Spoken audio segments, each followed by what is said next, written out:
All right, so get this. Someone sent us an academic dissertation about classic car parts. Yeah. Not just any parts, though. Okay. The global supply chain behind Yep. them. All And right. guess what? It's way more interesting than you might think. Yeah, it really highlights how interconnected this world is. Right. We often focus on the cars themselves, but this dissertation, it kind of takes us on a journey through Yeah. manufacturers, suppliers, shipping routes. It even delves into that environmental impact of keeping these classics running. Okay, so let's unpack this a little bit. Sure. The dissertation zooms in on this restoration shop in Loures, Portugal. Okay. And it's not just about which parts are needed, but where they're coming from, Right. how far they're traveling. Yeah, and that's crucial because the study, Yeah. it factors in the carbon footprint of shipping. Oh, wow.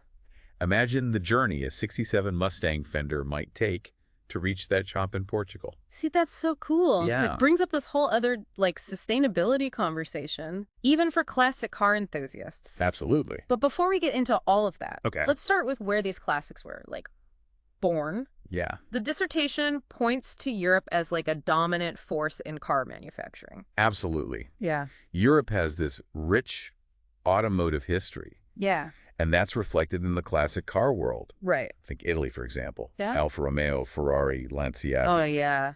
These brands are legendary for a reason. And speaking of legendary, Yeah.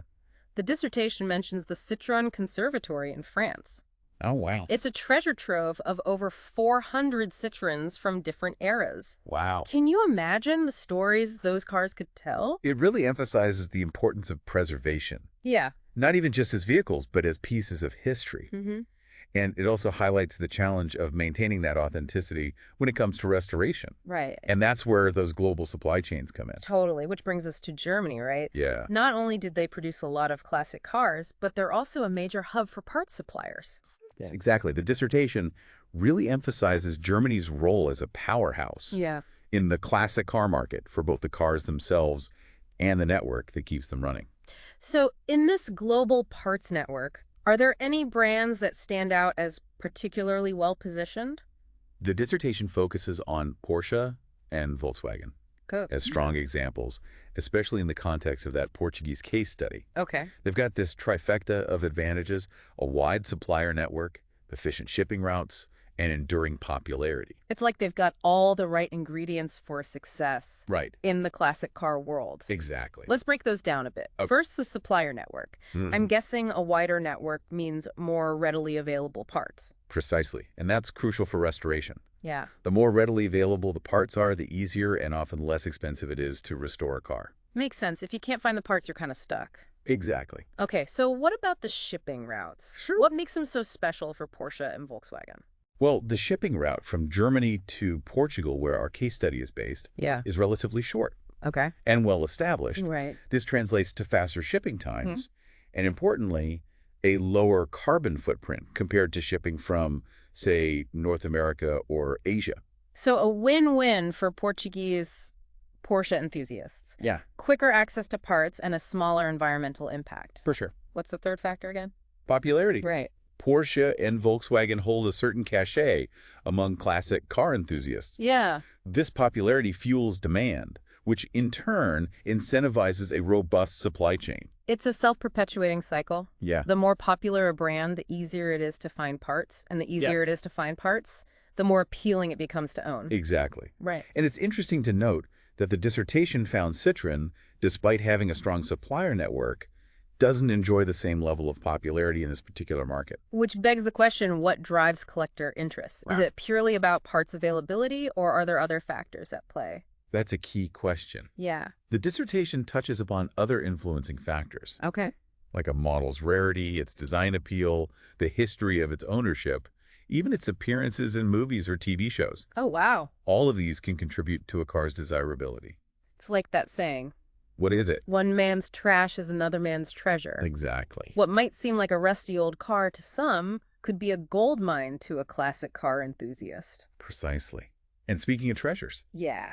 let's talk about what these classics are made of. Okay. The materials used in their construction have significant implications for both the authenticity of restoration and the sustainability of the process. Okay. Time to get technical. Let's do it. What did the dissertation reveal about the materials used in these classic cars? The study focused on bodywork parts, Okay. and the overwhelming majority were made of steel. It's no surprise steel has been a staple in car manufacturing for a long time. But not all classic cars are made entirely of steel, right? Didn't you mention earlier that some, like the Corvette, used fiberglass? You are absolutely right. Yeah. The dissertation does acknowledge the use of fiberglass and other materials in classic car construction, though they were significantly less common than steel. So how does this variety of materials impact the restoration process? That's where the intriguing tension between authenticity and innovation comes into play. Interesting. For many purists, using original materials is non-negotiable. Really? If a car originally had a steel fender, they believe it should be replaced with another steel fender, even if newer, lighter, or stronger materials are available. It's about preserving the car's history, not just its appearance. Yeah, But what about the sustainability aspect? yeah. Are there eco-friendly options when it comes to these materials? Now that's where things get really interesting. Okay. The dissertation discusses using recycled materials, Okay. which is an excellent way to reduce the environmental impact of restoration. Mm-hmm. But it also hints at something even more groundbreaking. What's that? Technology's role in shaping the future of classic car restoration. Wait, hold on. Are we talking robots building classic cars now? Not quite robots, but think 3D printing. Oh, wow.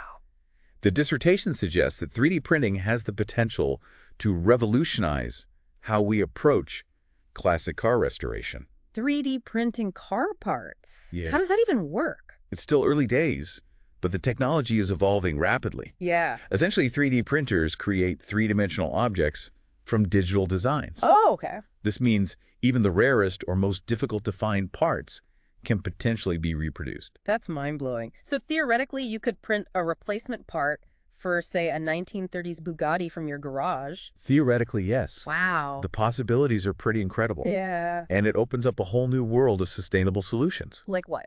You could use recycled materials as the printing ink, Mm-hmm.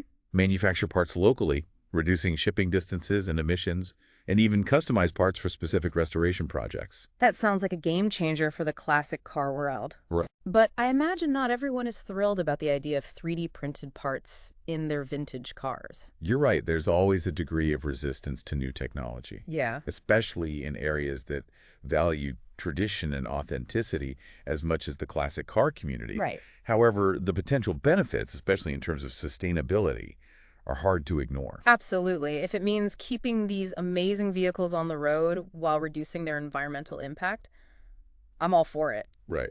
So for you, our listener, what's the key takeaway from all of this? It's crucial to understand that the world of classic cars is more interconnected and complex than it might seem. Yeah. It's not just about tinkering in your garage. Right. It's a global ecosystem of suppliers, manufacturers, enthusiasts, Yeah. and now technology all intertwined. And it's about finding ways to balance the passion for these cars with a more sustainable future. Precisely. And this dissertation is just the tip of the iceberg. There's so much more to explore, especially regarding how technology, globalization, and the growing concern for sustainability are shaping the future of classic car restoration. Before we wrap up, one more thought-provoking point from the dissertation. Okay. It focuses heavily on the environmental impact of shipping parts. Right. But it got me thinking about the restoration process itself. That's an excellent point. Yeah. We've talked about the sustainability of materials in manufacturing. Right. But what about the actual restoration work? Exactly. All that sanding, painting, welding. Yeah. Those processes must have an environmental footprint, too. Absolutely. And that raises a really intriguing question, What is it? one that the dissertation didn't explicitly address.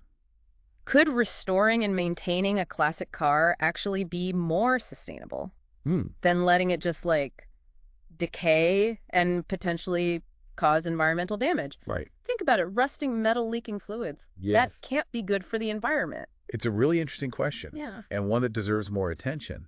Right. On one hand, you have the resources and energy that go into restoration, the materials, the processes, the potential waste generated. Mm-hmm. But on the other hand, Yeah. you have the potential environmental hazards of a neglected vehicle. Right. And then there's the cultural and historical preservation aspect to consider. It's almost like a philosophical debate. Yeah. What's the true cost of a classic car? Not just in dollars, but in, like, its environmental impact.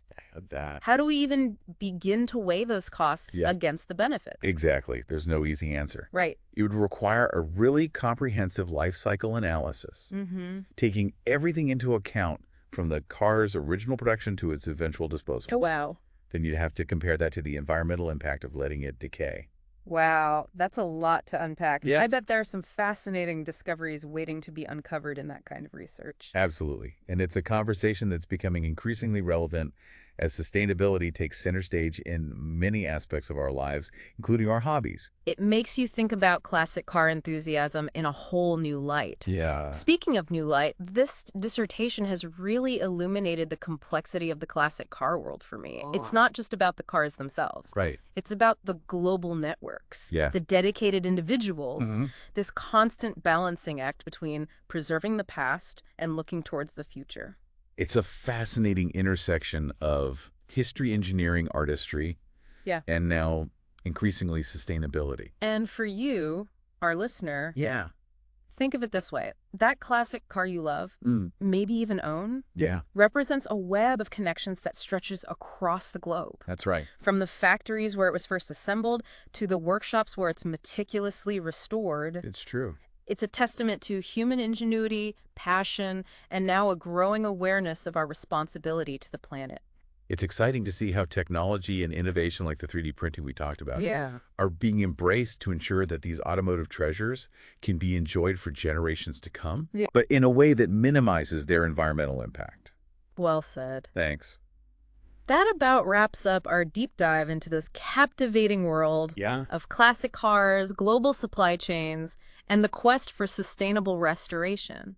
I agree. It's a journey that's as intricate and fascinating as the cars themselves.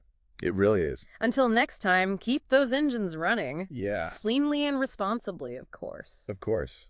It's a topic that really gets you thinking, doesn't it? Yeah, it really does. There's so much to consider, like the lifespan of these vehicles, the impact of the materials we use, even the energy consumption of a restoration shop. Exactly. It's like this whole other layer of the conversation about sustainability in the classic car world. It really is, and I think it's something that we need to explore further. I agree. Well, this has been a fascinating conversation. Yeah. I've really enjoyed diving into this dissertation with you. Me too. And thanks again to the listener for sending it in. Yeah, this is exactly why we do this show, you know? Taking these academic papers and making them accessible to everyone. For sure. And hopefully inspiring some new ideas and conversations along the way. Well, on that note, until next time. Yeah. Keep those engines running. Cleanly and responsibly. And thanks for joining us on the deep dive.